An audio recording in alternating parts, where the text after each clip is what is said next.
Hey, Benson, thanks for making a few minutes for us, brother. Appreciate it. Of course, man. Absolutely. Do you still get a little nervous when you have a big fight feel on a Saturday? I think you always got to get excited. Same thing for the NFL guys. Do they still get up for the games? Yeah, Right. they get up for the games. Like after a 13-year career, 16-year career, my man Julius Peppers went back to Carolina Panthers for this year. Mm-hmm. After like 6-7 years over in Chicago. Oh yeah. Went back to the Panthers, 16-year career.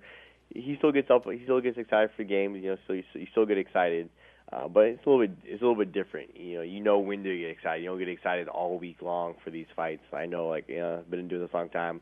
I'm not gonna be excited for the fight. I'm not gonna get all up and excited and amped up on a Tuesday. Maybe I'll wait till like Friday night. I start to get more worked up for the fight. Maybe I'll wait till like Saturday morning, fight day, and then I start getting worked up. But as you do this sport for a longer and longer time, like when to get excited and when not to get excited.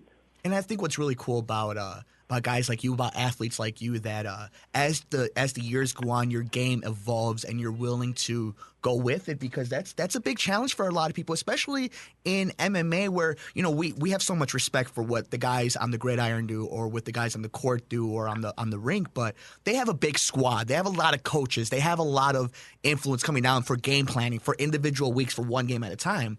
But for you guys, for the fighter, you guys built these teams around you, and it's on you. It's on your shoulders to come up with the perfect game plan for another dude like Pitbull, who's another bad killer.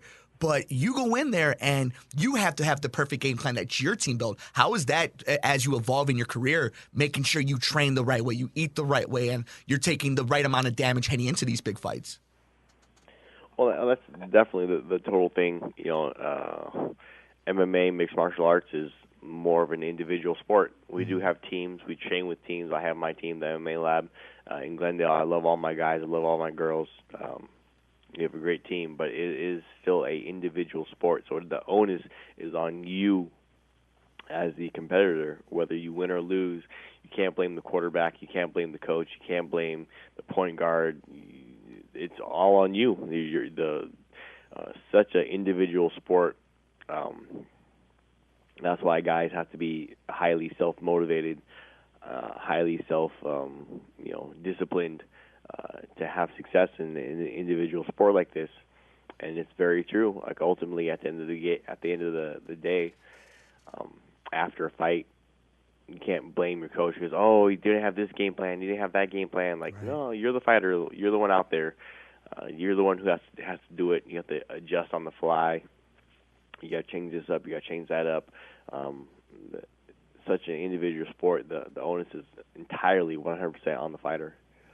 And when you've been part of so many big fights, I mean, I'm 27. I've watched all your big fights, at least from the WEC moving on. And one thing that you've always brought this excitement to it, and it's a smart, almost chaos where you know everything you're gonna do, but it just comes out so fast, so smooth. Everything has a purpose for it. How much do you credit, being able to, unlike some of the other awesome athletes you've seen walk into any type of cage, any type of fight, that you've been able to check yourself, check the emotion, check the fact that the brightest lights are on, that you are the man carrying the mantle on your division any given fight? How are you able to check that right when you get into the cage? I think you have to realize that while, yes, the same thing for tennis players, any sort of individual sport, even team sports, so to speak, a little bit as well. But really, the individual sports like tennis or golf, you have to be able to realize that yes, you're. I think I'm really good. I think I'm one of the best on the planet. You have to have a high opinion of yourself, realistic but high opinion of yourself. But you have to be able to realize that on any given day, on any given night, you might win, you might lose, but knowing that that's not truly 100% indicative of who the better man was. I've had nights where I won, I got my hand raised, had a great performance, and my opponent did not have a good performance, and I know in large part it was because I did not allow him to have a good night. But also maybe we fight out of 10 times, and maybe I win 6 out of 10 times, and he wins 4 out of 10 times. I'm happy that night was one of those 6, So I think being able to just keep yourself humble. No, it's so true. And not go crazy has allowed me to have a lot of the success that I've had. And you have a lot of fans who, whoever. yeah, but you've also had a lot of fans who love watching, who followed your career for the fact that you also have fun with it, that you keep it in check. But it's so serious when you're in there. You're like, there's no joke when you walk in there, and I think that's an awesome balance. Because I've talked to a lot of fighters who can't seem to find an outlet when they're outside of the cage. And it seems to me that you've been able to, I mean, you've had fun. You've been able to mix your family in there. I mean, for God's sake, you asked your girlfriend to marry you in the cage. I mean, it doesn't get any better. It doesn't get any awesomer than that. So, like, how are you able to find different outlets to be able to merge it with being a bad dude walking into a cage any given fight? I think it's one of those things you have to realize, understand, like, and this is just for life in general. This isn't just for fighting, but whether you're a news reporter, whether you're a radio guy, whether you're a dentist or a real estate agent, right.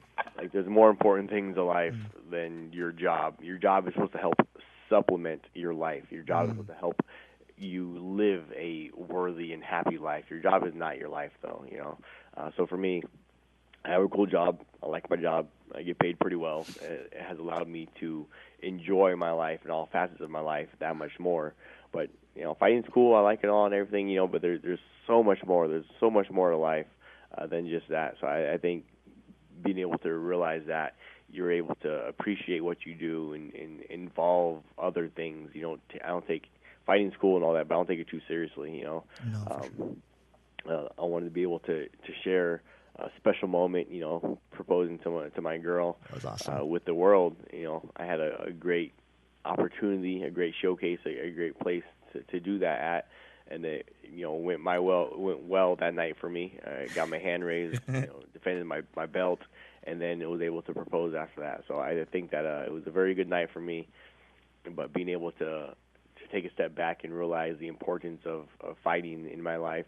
And there's a lot more important things than fighting. It's cool. It does pay my bills. But if I wasn't fighting, I'd pay my bills by doing something else. No, for sure. If it wasn't something else, I'd pay my bills by doing another something else.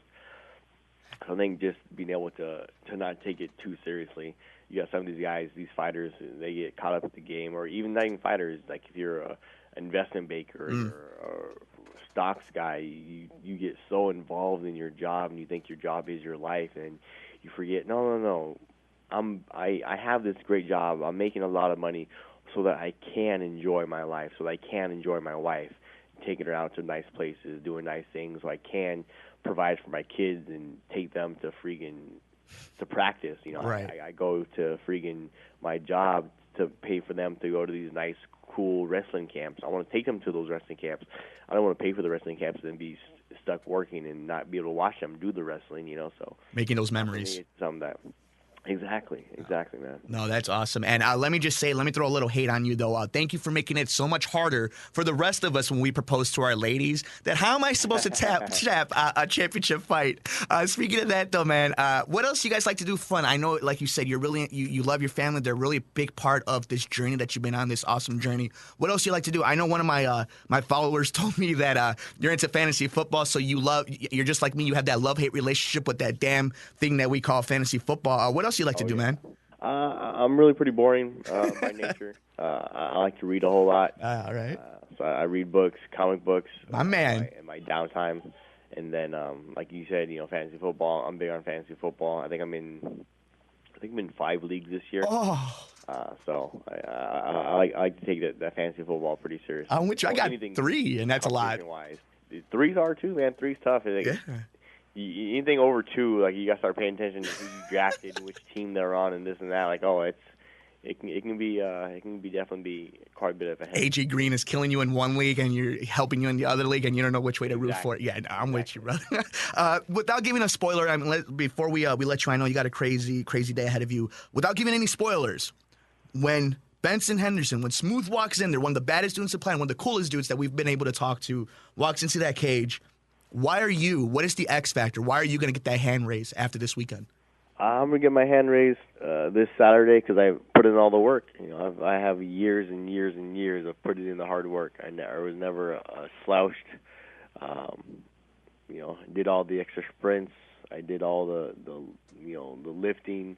It's just about hard work for me. It's what it all boils down to. Is who worked harder in preparation for this fight, and not just for the last 6 weeks, but for the last 6 months, for the last 6 years. Who is putting the hard work in?